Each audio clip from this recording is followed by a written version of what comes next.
Welcome to the Learning Pines YouTube. We hope this video helps. In this video, I will explain how to make chocolate-filled beignets. First, ensure you have all your ingredients ready, such as all-purpose flour, active dry yeast, warm milk, and your favorite chocolate. We will cover preparing a rich, airy dough, letting it rise to perfection, and then carefully filling each piece with a delightful chocolate center. Finally, we will fry them to a beautiful golden crisp, ready for dusting and serving. To begin, activate 1 packet of active dry yeast by combining it with 1/2 cup of warm milk and a teaspoon of sugar. Let this mixture sit for about 5 minutes until it becomes foamy.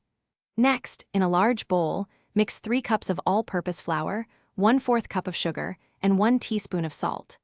Add the yeast mixture and 2 tablespoons of melted butter, then knead the dough for 10 minutes until it is smooth and elastic. Once your dough has risen, gently punch it down and roll it out on a lightly floured surface to about 1/4 inch thick. Cut the dough into 2-inch squares.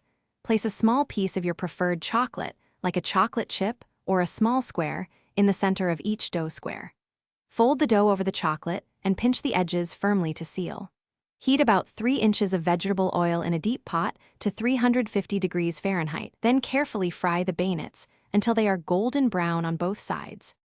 After frying, use a slotted spoon to remove the beignets from the hot oil. Place them on a plate lined with paper towels to drain any excess oil.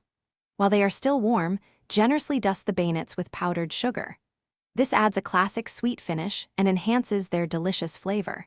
Serve your warm, chocolate-filled beignets immediately to enjoy their soft, airy texture and gooey chocolate center. They are truly a delightful treat. Thanks for watching. Consider subscribing if we helped you.